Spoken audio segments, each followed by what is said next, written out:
नमस्कार दोस्तों, मैं एस्ट्रोलॉजर सचिन स्वागत और अभिनंदन करता हूं सभी दर्शकों का। हम बात करने वाले हैं मेष राशि की। नंबर 1 राशि है तो शुरुआत जब नंबर 1 है तो दमदार राशि भी है क्योंकि मंगल स्वामी है, मंगल ताकत के, शौर्य के ग्रह हैं। अश्विनी नक्षत्र के 4, भरणी नक्षत्र के 4, कृत्तिका नक्षत्र का पहला चरण मिलकर मेष राशि बनती है। ज्येष्ठ और श्रेष्ठ व्यक्तियों में इनको इनको सहयोग प्राप्त नहीं होता, यानी जो समाज के बहुत बड़े लोग होते हैं उनका भी सहयोग नहीं मिलता और श्रेष्ठ व्यक्ति जो समाज में मतलब इनको अच्छे लोगों का साथ नहीं मिलता क्योंकि ये गुस्सैल हैं, ये सुनते ही नहीं किसी की। अब जब किसी की सुनोगे नहीं, अपने आप को नंबर 1 मानोगे, मैं ही मैं हूँ, तो फिर ना आपके साथ कौन जुड़ना पसंद करेगा। तो डरते हैं नहीं, डराने में विश्वास रखते हैं, सुनते हैं नहीं, सुनाने में विश्वास रखते हैं। इसलिए इनको सपोर्ट नहीं मिल पाता कि भाई किसी ने आपकी अकड़ू कहते हैं, अकड़ू जा कर लो अपने आप देखा जाएगा, ऐसा आदमी सीधे मुँह आप लोग बात नहीं करते। ये राशि जो है इसको शूरवीर राशि कहा गया है, यानी दमदार राशि कहा गया है। अंग्रेजी में इस राशि को एरीज कहते हैं, ARIES। और प्रवासी राशि है, ये धातु संज्ञक है। और यह राशि जहाँ धातु होती है, जहाँ पे धातुओं का वो जन्म होता है, जहाँ पे धातु उत्पन्न होते हैं, जैसे ज़मीन के नीचे इधर-उधर धातु, धातु क्या होती है? पीतल धातु हो गई, सोना धातु हो गई, चांदी धातु, ये सब धातुएँ ही तो हैं। जहाँ पे धातुओं का जन्म होता है, वहाँ पर ये राशि पाई जाती है। और उस जगह पर पूर्व दिशा में निवास करती है, जहाँ पे धातु होती है उसकी पूर्व दिशा में निवास करती है। या क्रूर यानी कि खतरनाक राशि है, चंचल स्वभाव है और चर है, यानी कि चलती रहती है, हमेशा रुकने वाली चीज़ नहीं है। युवा है यानी जवान है, रक्त वर्णीय है, जैसे एक जवान व्यक्ति होता है ना, जैसा खून खौलता है, तो ये खून खौलने वाली राशि है, अग्नि तत्व है, जलाने वाली राशि है, रात्रि बली है, रात्र में बली होती है, क्षत्रिय है, क्षत्रिय क्षत्रिय यानी कि क्षत्रिय लोग होते हैं ना, तलवार निकालने में माहिर होते हैं। और यानी कि लड़ने वाले लोग होते हैं, शूरवीर लोग होते हैं। और पृष्ठोदेयी है, विषम राशि है। और या चतुष्पाद पर्वताचारी यानी पर्वत वो होते हैं ना, पहाड़ों आप वो यहाँ पे होते हैं। रजोगुणी पित्त प्रकृति की राशि है। इसका निवास पाटल देश है। और स्वामी मंगल है और नंबर 1 है। पुत्र सुख और स्त्री समाज में समाज में आप ऊपर रहते हैं, यानी कि आपको पुत्र का सुख मिलता है। और स्त्री समाज में स्त्रियों पर जैसे ना मर्दानगी झाड़ते हैं पुरुष लोग है। और तो स्त्रियों पे इनकी मर्दानगी का दौर ज़्यादा चलता है, या उनको दबाना कह लें या उनको खुश करना कह लें। या वैसे भी हर एक स्त्री को एक ऐसा पुरुष पसंद आता है जो उसकी रक्षा कर सके, सुरक्षा कर सके, जिसकी बॉडी हो अच्छा, जो देखने में अच्छा लगे, मतलब है ना बलवान, ताकतवर। तो स्त्री समाज में काफ़ी ऊपर रहते हैं, इन्हें पुत्र सुख मिल जाता है क्योंकि मंगल है, मंगल शादी के बाद पुत्र सुख देता है।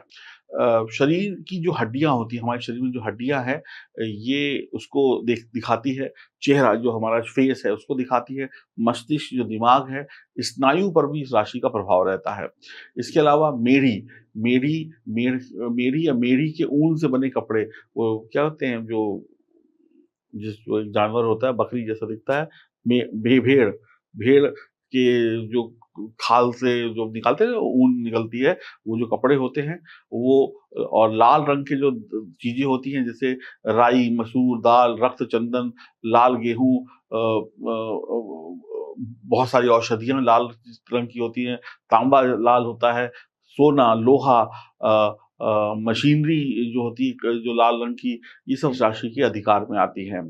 वन, पर्वत, जंगल, बाग, बांध जो ब्रिज, वन हो गया फॉरेस्ट, पर्वत हो गया माउंटेन, जंगल हो गया फॉरेस्ट हो गया, और बांध यानी कि ब्रिज जो होते हैं, ये सब जो सब चीज़ें होती हैं, ये सब में राशि का अधिकार होता है।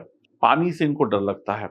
स्वभाव चंचल और इधर-उधर घूमने-फिरने का इनको शौक रहता है। शरीर में आप कहें ना, किसी न किसी अंग पर, विशेष रूप से आँख पर कोई न कोई तकलीफ़ इनको होती रहती है। आँख में कोई न कोई तकलीफ़, चोट लग जाना, निशान पड़ जाना, कुछ न कुछ लगा रहता है।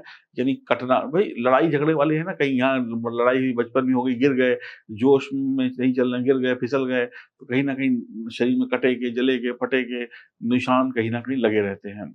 और अल्पाहारी होते हैं और काम पिपासु होते हैं। अल्पाहारी मतलब खाने पीने की ऐसी कोई ज़्यादा टेंशन नहीं होती, अपना व्यायाम करके शरीर भी बना लेते हैं और महिलाओं के प्रति आसक्त ज़्यादा होते हैं, यानी भोग विलासी ज़्यादा होते हैं। काम का मतलब होता है सेक्सुअल, जो इनके अंदर होता है सेक्स की या कहें वासना की उत्पत्ति ज़्यादा होती है। जवान आदमी जैसे होता है ना कि मतलब पापी और कामी होते हैं, यानी कि ये वाइल्ड होते हैं। जो लोग होते हैं ना, इनमें थोड़ा-सा एग्रेसिवनेस होता है। सच बोलने में, झूठ बोलने में माहिर होते हैं, जैसा मौका होगा आपको इनके चेहरे से लगेगा नहीं कब क्या बोल रहे हैं। कुशल वक्ता होते हैं, अपना काम निकलवाने में माहिर होते हैं, लाभ-हानि का विचार नहीं करते, जो होगा देखा जाएगा। हम पहले सोचते कम हैं, काम ज़्यादा करते हैं और शीघ्र दूसरों का अनुकरण करने की प्रवृत्ति पाई जाती है, जैसा मतलब लोग कर रहे हैं, नकलची बंदर होते हैं, ठीक है? और कुछ विशेष किताबें हैं, जो ग्रंथ हैं, उसमें इनके बारे में कहा गया है कि धनवान होते हैं, अच्छे पैसे कमाते हैं, लेकिन बहुत ऊँचे पदों पे नहीं, मतलब बहुत बहुत धनवान नहीं होते। पद ऊँचा हो सकता है, लेकिन पैसा उतना नहीं होता। पुत्रवान होते हैं, कठोर होते हैं। परोपकारी होते हैं, हर हर बात कुशलता से, यानी कि अपनी बात रखने के, अपनी बात करने का पूरा दम रखते हैं। ये नहीं कि किसी ने टोक दिया तो बीच में अपनी बात नहीं, पहले हमारी सुनो, फिर तुम बाद में कहते रहना। तो अपनी हर बात को कुशलता से शुरू और उस बात को अंत करने का इनके अंदर दम होता है। सुशील भी होते हैं, अच्छे स्वभाव के भी होते हैं, श्रेष्ठ भी होते हैं, शासन अधिकारी होते हैं, यानी सरकारी नौकरियों में या प्राइवेट नौकरी में ऊँचे पदों पर होते हैं। ये लोगों के प्रति स्नेह भी रखते हैं, सदोगुणों भी होते हैं, देवी-देवताओं के प्रति श्रद्धा भी रखते हैं और ब्राह्मण के भक्त भी होते हैं, यानी कि ब्राह्मण समाज की धर्म की रक्षा भी करते हैं। ताम वर्ण एवं आँखें बड़ी-बड़ी होती हैं, काम वासना बहुत होती है, मैंने पहले ही बताया कि ये सेक्सुअल इनकी जो डिज़ायर होती है वो बहुत तेज़ होती है। घुटने इनके कमज़ोर होते हैं, मतलब कमर का नीचे हिस्सा इनका कमज़ोर रहता है और सिर पर व्रण पाया जाता है, दान पुण्य में रुचि रहती है, नौकर-चाकर ये सब चीज़ें इनको आसानी से मिल जाते हैं और अच्छा इनका इनका मतलब इनको नौकर-चाकर, ठाट-बाट इनको मिल जाता है। 2 स्त्रियों का सुख या 2 विवाह के इनके अक्सर योग बनते हैं। वाद-विवाद, लड़ाई-झगड़ा, मुकदमेबाज़ी में डरने वाले होते हैं, मतलब जब हो जाएगा तो कूद जाएँगे। अब मान लीजिए कोई लड़ाई हो रही है तो बिना सोचे सोचे कूद जाएँगे। जब दिमाग शांत होगा तो यही लोग समझाते फिरेंगे। अब मैं आपको एक एग्ज़ाम्पल देता हूँ। ये लोग वो लोग हैं, जब इनके ऊपर कोई बात आएगी तो ये मुक्का मार देंगे, डंडा मार देंगे खींच के। जब किसी दूसरे की बात आएगी तो उसे समझाएँगे, अरे क्या रखा है लड़ाई-वड़ाई में, है ना? तो ये इस तरीके, तो एक आदमी कह रहा है यार कल किसी ने तुम्हें ज़रा-सी बात कही, तुमने उसको थप्पड़ मार दिया। आज उसने मुझे बात कही तो तुम मेरा साथ नहीं, तो आपको समझाएँगे, खुद लड़ जाएँगे अपने मामले में। जन्म से आयु के 1 से 7, मतलब जो इनका पहला वर्ष होता है जन्म होते समय, 7वाँ वर्ष और 13वाँ वर्ष में इनको खूब बुखार वगैरह या उस समय की जो जैसा वक़्त होता है, कुछ प्राकृतिक आपदाएँ इनको घेर लेती हैं। 16 से 17 वर्ष में कुछ हैजा-वैजा भी हो जाता है, पेट जैसी समस्याएँ हो सकती हैं। 12 वर्ष के बाद इन्हें थोड़ा-सा 12वें वर्ष में पानी से इन्हें काफ़ी भय रहता है, ऐसी जगह पे ना जाएँ जो 12 साल के बच्चे होते हैं, जब पानी-वानी ज़्यादा हो। 25वें वर्ष में संतान का जन्म हो जाता है, शादी-वादी जल्दी कर लेते हैं क्योंकि अ, वासना की आग इनके अंदर जल्दी जगती है और वैसे भी 2 शादियों के योग अधिकतर लोगों के बन जाते हैं, तो एक किया, एक को छोड़ा।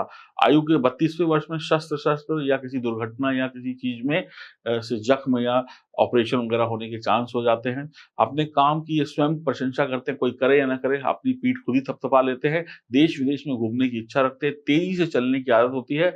अगर पति मेष राशि का है या तो पता चला पत्नी किसी दूसरे, पति आगे निकल जाएगा, पत्नी पीछे रह जाएगी, पत्नी फिर उसको रुकना पड़ेगा, फिर उसको आगे आना पड़ेगा, ऐसा ही उल्टा भी हो सकता है इसका। और निम्न श्रेणी के मकानों में विवाह ये लोग रहते हैं और उच्च प्रकृति, ज्वर एवं रक्त-पित्त विकारों से पीड़ित, तामसी आहार यानी मांस, मछली, उल्टा-सीधा मसालेदार भोजन खाना इनको पसंद होता है। दुर्बल काया होती है, मध्यम ऊँचाई होती है, सिर पर कई बार इनके बाल कम देखे जाते हैं, उग्र दृष्टि होती है और विद्या आर्जन मतलब पढ़ाई-लिखाई में ठीक रहते हैं, एकांत प्रिय होते हैं, काम-कला में प्रवीण होते हैं, सरकारी सेवा या सरकारी विभाग ज़्यादा चुनते हैं और इनको संतान का सुख मिलता है लेकिन बहुत ज़्यादा नहीं मिलता है, हर काम को गोपनीय रखने की आदत होती है, कमज़ोर घुटने होते हैं, सिर पर या चेहरे पर या शरीर पर कोई कटे-पिटे जले के दाग हो सकते हैं, धर्म उपासना सामान्य रहती है, अल्पाहारी एवं शाकाहार प्रिय होते हैं, लेकिन कुछ लोगों का जिनका मंगल खराब होता है वो लोग मांसाहार की तरफ चले जाते हैं। पिता व बंधुओं से पृथक व जन्मभूमि से दूर रहने वाले होते हैं, और ये लोग क्या कहते हैं, अगर इनका मंगल वगैरह ग्रह वगैरह अच्छे हैं तो ये काफ़ी अच्छे-अच्छे लोगों से मुलाकात भी करते हैं। इनके जीवन में लोगों से मिलना-जुलना लगा रहता है। इनके जीवन की महत्वपूर्ण घटनाओं की बात की जाए तो 1, 7, 13, 21, 30, 38, 46, 55, 59, 63, 67, 69 वर्षों में कोई ना कोई घटना घट जाती है। जन्म से 5 वर्षों तक का समय पूरे परिवार के साथ थोड़ा कष्टदायी रहता है। 14 से 21 तक या 22 से 29 तक विवाह संपन्न हो जाता है। 6 से 13 साल के बीच में 17 से 40 साल या 56 से 61 साल का वर्ष इनके लिए सुखकारी, प्रगतिकारी होता है, धनदायक रहता है। इस कालावधि में व्यवसाय में धन लाभ, नौकरी में पदोन्नति, पारस्परिक सद्भावना, पत्नी का सुख, वैवाहिक जीवन का सुख, अनेक प्रकार के वैभव सुख मिलते हैं, और वाहन इत्यादि देश-विदेश में इनको सफलता मिलती है, बसने का मौका भी मिलता है। 14 से 22, 42 से 55, 62 से 66 वर्ष अत्यंत दुखदायी रहते हैं, कई बार इसमें कष्ट आ जाते हैं। इस समयावधि में महत्वपूर्ण व्यक्ति की कोई कोर्ट कचहरी के केस हो जाना, एक्सीडेंट हो जाना, मृत्यु तुल्य कष्ट मिल जाना, झूठे लांछन लग जाना, व्यर्थ के धन खर्च बचना, जमा धन का व्यर्थ हो जाना, पेट, सिर, नाक, कान, मुँह की बीमारियाँ हो जाना, ऑपरेशन हो जाना, ऐसे कष्ट होते हैं। 23 से 26 और 67 से 69 का वर्ष जो है भाग्यदायक रहता है, मन की मुरादें पूरी होती हैं। 23 से 26 और 67 से 69 में हर मुराद पूरी हो जाती है और इनका हर काम बन जाता है। परिवार में इस समय में आनंद, विवाह, भाइयों का मेल-मिलाप, मकान की खरीदारी, मकान बनवाना, नौकरी-व्यापार में धन लाभ, पुराने गिले-शिकवे दूर करके फिर से एकजुट हो जाना, किसी दुर्घटना से उबर जाना, और स्त्रियों से संबंध बनना, दान पुण्य करना। स्त्री की मृत्यु पति से पहले हो जाती है। इनकी इनकी जो इनकी इनकी जो विवाह जो जीवन होता है, स्त्री की मृत्यु पति से पहले हो जाती है, ऐसा माना जाता है। हर महीने का शुक्रवार इनके लिए बहुत अच्छा नहीं जाता है। महीने की 1, 6, 11, 21 तारीखें बहुत अच्छी नहीं होती है। साल का अक्टूबर महीना बहुत अच्छा नहीं होता है। कर्क, वृश्चिक तथा मीन राशि के स्त्री पुरुष अच्छे नहीं होते हैं। काले नीले रंग के वस्त्र इनको नहीं पहनने चाहिए, और जब भी जीवन में कभी पे भी किसी भी प्रकार का संकट आए तो हनुमान जी की उपासना करें, मंगला गौरी की उपासना करें। अनुष्ठान विधि से मंगला गौरी का मूलाधार कवच तैयार करके धारण करें। मंगल रत्न का जो होता है मूंगा रत्न भी आप धारण कर सकते हैं, और ये किसी जोशी से एक बार कुंडली दिखा के पूछ लीजिएगा कि मूंगा पहनना है नहीं पहनना है। लेकिन विशेष उपासना जो आपको करनी चाहिए वो श्री हनुमान जी की करनी चाहिए, मंगला गौरी की उपासना करनी चाहिए, और अनुष्ठान विधि को पूरी तरीके से योग्य ब्राह्मण के समक्ष पूरा करके मंगला गौरी मूलाधार कवच तैयार करके उसे धारण करना चाहिए। और प्रतिदिन आप हनुमान चालीसा पढ़ सकते हैं, और बहुत सारी और भी चीज़ें हैं जो भगवान हनुमान जी से जुड़ी हैं, मंगला गौरी से जुड़ी हैं, वो भी आप कर सकते हैं। तो ये थी आपके बारे में जानकारी। अगर आप लोग ये देखिए, एक जनरल जानकारी थी मेष राशि के बारे में। कुछ व्यक्तियों में कुछ चेंजेस हो सकते हैं, सभी के साथ ये मैच नहीं करेगा, कुछ के साथ करेगा, कुछ के साथ बहुत ज़्यादा करेगा, कुछ के साथ बहुत कम करेगा, लेकिन कुछ ना कुछ ज़रूर मैच करेगा। और इसमें कुछ शब्द या कुछ चीज़ें हमने ऐसे इस्तेमाल करी जो ज्योतिष की कठिन शब्द हैं, तो समझने में शायद आपको दिक्कत भी आ सकती है। तो आप लोग अगर अपनी जन्म कुंडली बनाकर अपने बारे में सही सटीक जानना चाहते हैं, तो आप दिए गए नंबरों पे संपर्क कर सकते हैं। नमस्कार।